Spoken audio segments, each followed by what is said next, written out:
presiden, entah gubernur, entah wali kota, bupati yang berpikir mau menentukan calon penerusnya, pada saat bersamaan dia sebenarnya mengakui bahwa dia kualitas pembangunannya tidak baik, sehingga perlu diamankan. Assalamualaikum teman-teman, dimanapun kalian berada, jumpa lagi kita masih bersama saya di channel KTO Update. Untuk saat ini kita sedang berada di kawasan Kemayoran ya. Di belakang saya ini adalah pertemuan atau launching dari Rabu Gas atau Rabu Gaul Akal Sehat bersama tim-tim relawan yang terkait. Keseruannya seperti apa ya, kita lihat aja nanti seperti apa keseruannya ya. Oke.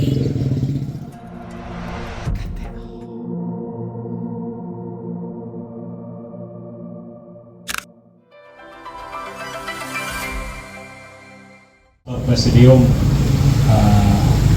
Sekretariat Bersama Relawan Anies, gabungan dari relawan-relawan Mas Anies, hampir 100-an disebut.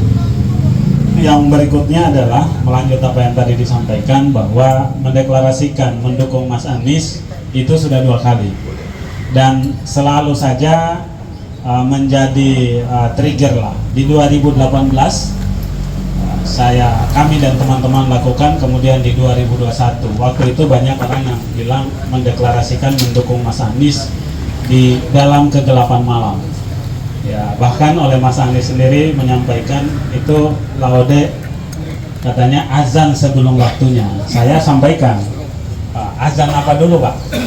Ya, sholat itu 5 waktu dalam sehari semalam. Kalau tahapan pilpres mau pengumuman yang biasa kita jalankan 4 kali pemilu pasca reformasi, saya menyebutnya azan maghrib. Saya sekarang azan subuh, jadi memang masih cukup lama. Mengapa saya harus azan subuh? Ada kebiasaan yang tidak bagus yang perlu dirubah dari Indonesia. Mengenali tokoh atau calon pemimpin kita, calon presiden, silahkan dibuka datanya. Sudah 4 kali kita pemilu, tapi calon presiden itu baru kita tahu 2 minggu, 3 minggu menjelang pendaftaran pemilu. Kalau kita tidak mulai, kita tidak trigger tahun ini, baru kita akan tahu calon presiden kita itu di sekitar bulan 9 nanti. Karena tahapan pemilu itu baru mulai bulan 9. Ya. Untuk pilpresnya ya, untuk pendaftaran pasangan calon, kita mulai dari 2 tahun yang lalu. Ya, ini pentingnya. Atas dasar itu kemudian saya tidak punya alternatif lain, dan saya menyatakan tidak membuka pertanyaan itu. Bagaimana kalau Mas Anies tidak jadi? Kenapa? Mas Anies mau jadi atau tidak jadi bukan ditentukan oleh yang lain, tapi kita di sini yang menentukan. Pendukung Mas Anies yang menentukan. Sebagaimana kita bisa menggiring arus ini, kalau kita bisa ciptakan ombak ini kita harus bikin gulungan yang besar supaya bisa membawa arus. Ya, jadi kalau Anies mau nyalon mau tidak, itu gimana masyarakat dan kita para trigger, para pendukung, para relawan itu masuk dari rumah ke rumah, dari kampung ke kampung. Ya, kalau dalam konteks pemilu, memandang Indonesia ini kita sudah tidak pandang lagi dari Sabang sampai Merauke, dari Miangas sampai Pulau Rote. Memandang Indonesia dalam terminologi pemilu harus kita ikuti terminologi garis dan titik. Dalam ilmu matematika, garis itu adalah kumpulan titik-titik yang diletakkan secara berhimpitan, membentuk garis. Dalam konteks pemilu, Indonesia itu adalah kumpulan TPS-TPS yang totalnya 870 ribu TPS. Jadi segimana Mas Anies bisa dicalonkan? Tanya pada diri kita masing-masing. Hari ini kita sudah hadir di beberapa TPS. Kalau relawan Mas Anies sudah hadir di 800 TPS, insya Allah arus yang akan menahan perubahan ini, keinginan masyarakat untuk mencalonkan Mas Anies akan tergerus oleh arus itu sendiri, akan terbawa. Ya, sebab apa? Ketika ada seseorang merasa perlu mengamankan penerusnya sehingga harus cawe-cawe, pada saat bersamaan secara logika dia tidak yakin dengan pembangunannya yang sekarang hari ini dia lakukan. Mengapa? Manusia ini tujuannya kebaikan. Kita hidup ini untuk berbaikan. Baikan itu hanif, sifat dari yang kita bawa sebagai manusia. Maka kalau yang kita perbuat adalah kebaikan, kita yakini penerus kita pasti melanjutkan. Ketika pada diri kita ya ada keinginan untuk menjamin siapa yang harus melanjutkan apa yang saya lakukan. Pada saat bersamaan sebenarnya kita menanamkan pada diri kita, saya tidak yakin dengan apa yang saya lakukan ini baik. Begitu. Kalau ada orang atau pemimpin yang hari ini entah calon presiden, entah gubernur, entah wali kota, bupati yang berpikir mau menentukan calon penerusnya, pada saat bersamaan dia sebenarnya mengakui bahwa dia kualitas pembangunannya tidak baik, sehingga perlu diamankan untuk pelanjutnya. Nah, kembali kepada pertanyaan, untuk itu saya tidak punya pertanyaan, tidak punya alternatif bahwa Mas Anies tidak jalan. Kenapa apa? Yang menentukan adalah bagaimana kita membawa. Hari ini kita harus jalan dari rumah ke rumah, kita sosialisasikan. Forum hari ini jangan berhenti di sini. Kalau setiap hari Rabu kita launching, kita diskusi seperti ini, jangan hanya di sini tempatnya. Besok kita pindah ke lurahan mana, minggu depan di mana, ini di mana, kita berpindah-pindah. Kita kemudian cloning acara ini. Besok saya dan Bang Bertari nggak boleh kumpul lagi satu tempat. Bang Geis di mana, Bang Ramadan Pohan di mana, Bang Soeharto di mana, ya. Seluruh Indonesia dan 870.000 TPS harus kita lakukan hal yang sama. Kalau itu bisa kita lakukan, yakini pasti, ya, insya Allah, ya, karena hasil itu tidak pernah akan mengkhianati usaha. Tuhan menginginkan orang yang sungguh-sungguh dalam berusaha. Yang berikutnya terkait dengan perubahan dan keberlanjutan. Ya, apa yang saya sudah singgung tadi. Perubahan itu yang abadi dalam hidup ini adalah perubahan. Saya tumbuh menjadi dari kecil dewasa sampai seperti ini juga perubahan, ya. Kulitku dari hitam banget ke hitam, agak ke hitam-hitaman, ini juga perubahan kan gitu, ya. Yang jadi putih ke putih-putihan, terlalu banyak perawatan, itu juga perubahan kan gitu, ya.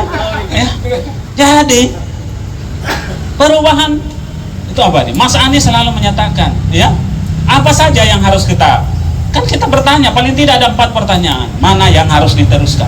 Anies Rashid Baswedan buktikan di Jakarta, KJP Jokowi Ahok ini bagus, keberpihakan pada masyarakat. Anies Rashid Baswedan datang, sempurnakan, ya, menjadi KJP plus. KJS Jokowi Ahok sempurnakan, ya. Pulau reklamasi yang dulu sangat privasi, ya, tidak boleh orang susah. Anies Rashid Baswedan datang. Kan kalau Anies Rashid Baswedan mau tidak mementingkan dengan kesepakatan gubernur sebelumnya, tinggal bilang, "Goy, keruk lagi tuh pasirnya, kembalikan di mana kau ambil." Kan tidak. Ditata dengan baik. IMB yang melanggar, rapikan, benari. 1/3 untuk lahan terbuka, 1/3 boleh kamu untuk hunian, 1/3 lagi untuk fasilitas umum, sehingga Bang Bestari bisa main golf di sana, kan gitu. Itu pulau reklamasi itu Sedayu kan gitu, ya. Itu Anies Rashid Baswedan hadir. Apalagi, ya, bagaimana dulu kita lihat harga barang pokok di Pasar Keramat Jati dengan di Pulau Seribu, Anies Rashid Baswedan hadir, datangkan dengan Jack Grosir di Pulau Tidung Kecil, ya, diintervensi transportasinya sehingga harga barang di Keramat Jati dengan harga barang di Pulau Seribu sama. Ini bicara keadilan, ya. Indonesia oleh Pak Jokowi punya visi Indonesia sentris, pembangunan tidak hanya di Pulau Jawa, tapi mari kita buka angka-angkanya. Duit itu, APBN itu beredar paling banyak di Pulau Jawa. Saya dan Bang Fris ini sebagai orang Indonesia Timur ya dapat sisa-sisanya, kan gitu, ya. Jadi kalau kita bilang visinya begini, ya realitasnya kita omongkan loh, ya.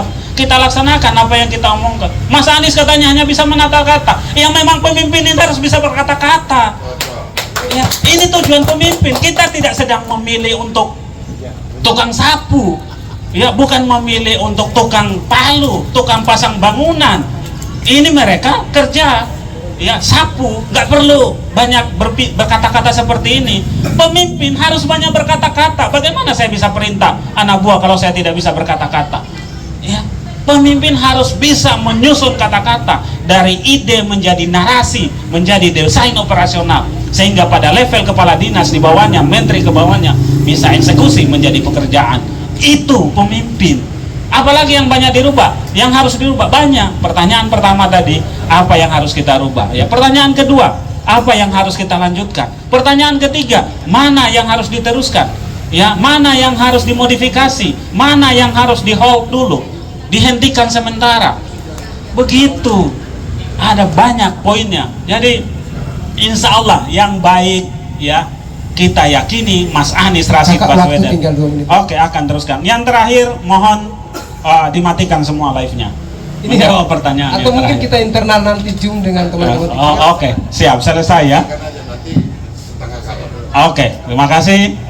Intinya begini.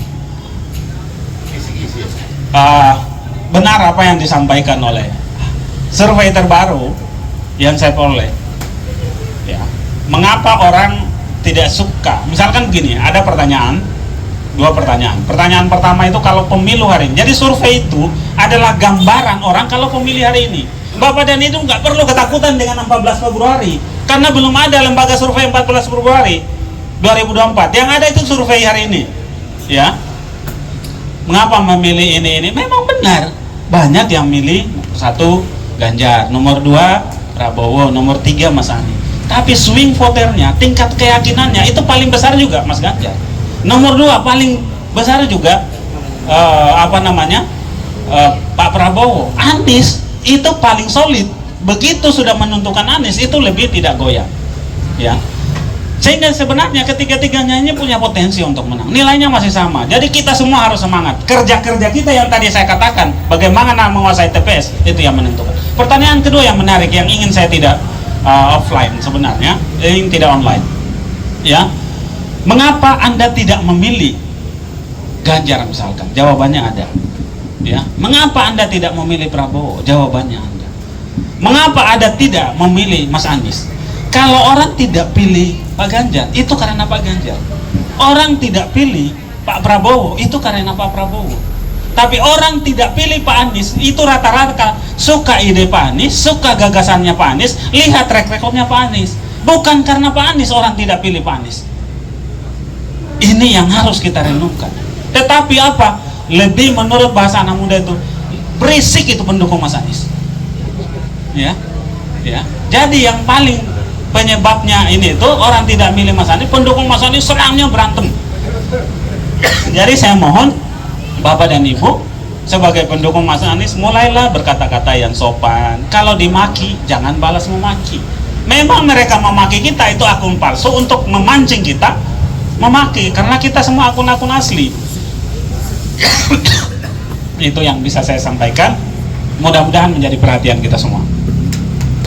Baik, kita tepuk tangan dulu buat Kakak Laode. Ada 2 kata kunci yang saya petik di sini. Jangan pernah ragukan kepemimpinan Pak Anies Baswedan. Sudah terbukti. Yang berikut, bagi teman-teman TikToker yang di dalam negeri maupun luar negeri, jangan marah-marah lagi. Itu sarannya. Sebelum kita masuk pada sesi berikut, kita break time dulu. Sesi penutup ya. Sebelum kita masuk, kita break time. Mungkin kakak-kakak ada yang mau